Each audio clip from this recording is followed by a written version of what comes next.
अगर राइटिंग खराब है तो मार्क्स भी खराब हो सकते हैं, लेकिन ऐसा अब नहीं होगा क्योंकि आज की वीडियो इसी टॉपिक पर है। नमस्कार दोस्तों, मैं हूं सुचिता उपाध्याय और ऑनलाइन पढ़ाकू चैनल में आप सभी का स्वागत है। आज के इस वीडियो में मैं आपको कुछ ऐसे इंपॉर्टेंट पॉइंट्स बताने वाली हूं जिसको आप ध्यान से सुनिएगा, और अगर आप उनको ध्यान से सुनते हैं तो डेफिनेटली आपकी हैंड राइटिंग में इम्प्रूवमेंट होगा और साथ ही साथ आपके मार्क्स भी बढ़ेंगे। तो टाइम वेस्ट ना करते हुए आज की वीडियो शुरू करते हैं। सबसे पहला जो पॉइंट है वो है लेफ़्ट टू राइट का। आप कह रहे होंगे कि हम तो लेफ़्ट टू राइट ही लिखते हैं, लेकिन बच्चों आप हिंदी वर्णमाला में लेफ़्ट टू राइट का फॉर्मूला अप्लाई नहीं करते हैं। लेफ़्ट टू राइट मैं आपको यहाँ पे कुछ अक्षर बना के दिखाती हूँ। जैसे ये मैंने बनाया है लेफ़्ट टू राइट और ये है राइट टू लेफ़्ट। ठीक है, अब आप इसमें से खुद देखिए कि आपको ये अक्षर अच्छा लग रहा है या फिर ये वाला। एक और एग्जांपल देते हैं।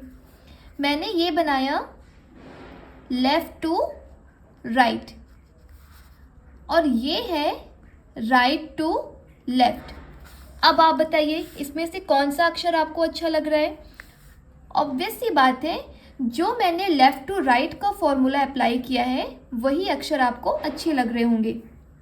तो बेटा आपको प्रैक्टिस करनी है कि आप जो भी हिंदी में वर्णमाला के अक्षर बनाएं वो लेफ़्ट टू राइट का होना चाहिए। ठीक है, आप लेफ़्ट टू राइट फॉर्मूला अपना कर ही अक्षरों को बनाने की कोशिश कीजिए। अब जो हमारा दूसरा पॉइंट है वो है पेन होल्ड। अब आप कह रहे होंगे पेन होल्ड तो हमने बचपन से सीख रखा है, ये इसमें कौन सी बड़ी बात है। तो बेटा बात तो बहुत छोटी है पर गहरी है। बच्चों आपको पता होना चाहिए कि हमें पेन को कैसे होल्ड करना है। पेन को आपको ना बहुत टाइट पकड़ना है ना ही बहुत हल्का पकड़ना है, इससे आप लिखते समय आपसे पेन छूट जाए। ठीक है, तो और ना ही आपको पेन को बहुत पीछे से पकड़ना है जिससे आपकी राइटिंग अच्छी नहीं बनेगी, और ना ही आपको बिल्कुल आगे से इसको होल्ड करना है तो भी आप अच्छा नहीं लिख पाएंगे।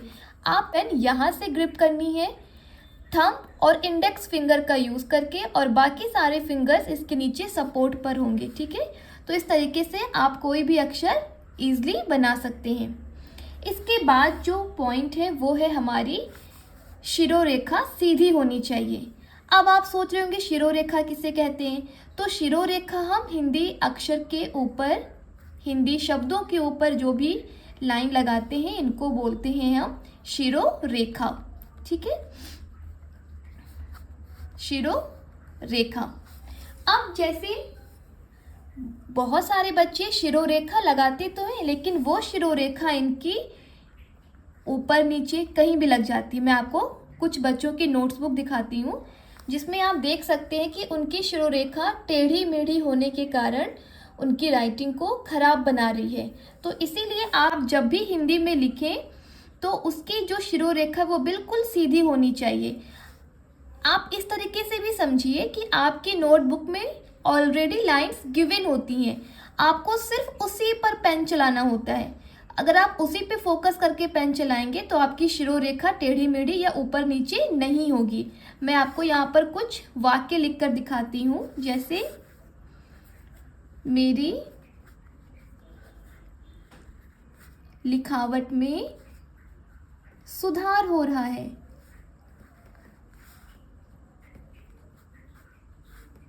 मेरी लिखावट में सुधार है। ठीक है, अब आप देख रहे हैं मैंने हर शब्द के ऊपर बिल्कुल सीधी शिरोरेखा बनाई है। तो इस तरीके से आप अपनी हिंदी लिखावट को सुंदर बना सकते हैं। इसके बाद जो मेरा फोर्थ पॉइंट है वो है कटिंग। आप कभी भी कोई अक्षर लिखते हैं, कोई शब्द लिखने की कोशिश करते हैं तो हम क्या करते हैं, जैसे मान लीजिए मुझे लिखना था, मुझे कुछ और लिखना था और मैंने यहाँ पे लिख दिया रमेश, तो आप क्या करते हैं, इसको इस तरीके से कटिंग करते हैं। ठीक है, ये जो आपकी इतनी ज़्यादा आप रगड़ के उस पर जो कटिंग करते हैं वो देखने में सुंदर नहीं लगता है। अगर आपसे गलती हो जाती है, क्योंकि आप बच्चे हैं, आपसे गलती हो सकती है, गलती किसी से भी हो सकती है, तो जब आपसे कोई गलती हो जाए तो आप सिर्फ एक हल्का सा कट लगाइए। अब आप खुद देखिए आपको कौन सी कटिंग सही लग रही है, ये वाली या ये वाली। तो अगर आप इस तरीके से अपनी गलती को हाईलाइट करेंगे, इसको इतना डार्क करेंगे, तो जो आपका पेपर है, जो आपकी शीट है, वो भी खराब हो जाएगी और जो आपकी आंसर शीट में प्रेजेंटेशन होगा वो भी देखने में अच्छा नहीं लगेगा। तो प्लीज़ प्लीज़ प्लीज़ आप कोशिश कीजिए कि आपसे अगर कोई शब्द गलत लिख जाता है तो आप सिर्फ एक ऐसा कट लगाने की कोशिश कीजिए, ठीक है। इसके बाद जो पॉइंट है वो है फॉन्ट साइज, यानी कि अक्षरों के आकार। अब अगर मैं आपसे बोलूं कि आपके अक्षर ऐसे होने चाहिए जो ना कि बहुत बड़े हो और ना बहुत ज़्यादा छोटे, तो आप बोलेंगे कि मैम क्या हम स्केल से नाप कर अक्षर लिखेंगे? बिल्कुल नहीं बेटा, आपको स्केल का प्रयोग नहीं करना है। मैं बात कर रही हूँ कि आपके हिंदी के अक्षर ऐसे हों जो बिल्कुल सेम आकार के हों। अब मैं आपको एग्जांपल बताती हूँ। कुछ बच्चे क्या करते हैं, पहला अक्षर बहुत बड़ा लिखते हैं। जैसे मान लीजिए मुझे लिखना है बनारस, तो ये अक्षर हो गया बहुत बड़ा, बाकी के अक्षर छोटे छोटे छोटे होते जा रहे हैं, ठीक है। तो इस तरीके से आप जब लिखते हैं तो ये देखने में सुंदर नहीं लगता है। कुछ बच्चे कैसे लिखते हैं, पहला ही अक्षर छोटा बनाते हैं, उसके बाद वो बाद के अक्षर इतने बड़े बड़े बड़े होते जाते हैं कि वो भी उनका जो अक्षरों का आकार है वो भी दिखने में सही नहीं लगता है। तो बस आपको इतना ध्यान रखना है कि आप जब लिखें तो अक्षरों का आकार सेम हो। अब मैं आपको इसका एक तरीका बताती हूँ। आप जब भी पहला अक्षर लिखते हैं, ठीक है, मान लीजिए आपको लिखना है हरियाणा, तो आपका जो पहला अक्षर है उसी को ध्यान में रखते हुए सारे अक्षरों को बनाने की कोशिश कीजिए। अब मैं इसी के साइज़ की मात्रा लगाऊंगी, र बनाऊंगी। सारे अक्षर मेरे इसी पहले वाले अक्षर के साइज़ के ही अनुसार होंगे। अब आप देखिए ये सारे जो अक्षर हैं वो सेम आकार के हैं।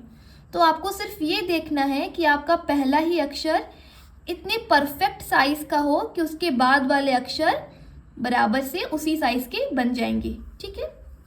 इसके बाद जो मैं आपको बताने वाली हूँ पॉइंट, वो आपके लिए बहुत ज़रूरी है। बहुत ज़रूरी मतलब बहुत ज़रूरी, उसके बिना तो आप कुछ कर ही नहीं सकते हैं और वो आपको ही करना है। जी हाँ, मैं बात कर रही हूँ लास्ट पॉइंट की, प्रैक्टिस। ये प्रैक्टिस करके ही आप अपने लिखावट में सुधार कर सकते हैं। अब आप सोच रहे होंगे मैम हमारे एग्ज़ाम इतने पास हैं, अब क्या हम डेली 1 पेज राइट लिखना शुरू करें? तो बेटा करना पड़ेगा। अगर आप अपनी बैड हैंड राइटिंग की वजह से कहीं मार्क्स कम करवा रहे हैं तो उससे अच्छा है कि हम अच्छी प्रेजेंटेशन, अच्छी हैंड राइटिंग से अपने मार्क्स इंक्रीज करवा लें, ठीक है। आपको डेली प्रैक्टिस करनी है अपने सिलेबस के टॉपिक की। जैसे मान लीजिए एक दिन आपने अपने हिंदी ग्रामर के पत्र लेखन की प्रैक्टिस की, ठीक है, दूसरे दिन आपने सूचना लेखन की प्रैक्टिस की, तीसरे दिन आपने अपने किसी भी पाठ के प्रश्न उत्तर की प्रैक्टिस की। मतलब जो भी आपको लिखने की प्रैक्टिस करनी है वो अपने सिलेबस को ध्यान में रखकर करनी है। इससे क्या होगा, इससे आपकी राइटिंग भी इम्प्रूव होगी और दूसरी चीज़ आपने सिलेबस की भी चीज़ें याद हो जाएंगी, चाहे वो आपका ग्रामर टॉपिक से रिलेटेड कोई हो या फिर आपके लिटरेचर पार्ट से कोई टॉपिक हो। तो एक पन दो काज। तो इस तरीके से आप अपनी हैंड राइटिंग भी इम्प्रूव कर लेंगे और साथ ही साथ अपना सिलेबस भी कंप्लीट करते चलेंगे। तो ये थे सारे पॉइंट्स और आप इस तरीके से इन पॉइंट्स को फॉलो करेंगे तो आपकी हैंड राइटिंग बहुत अच्छी होने वाली है और आपको बहुत अच्छे मार्क्स मिलने वाले हैं। तो ऐसे ही पढ़ते रहिएगा, मुस्कुराते रहिएगा, एग्ज़ाम का कोई प्रेशर नहीं लेना है और ऑल द बेस्ट।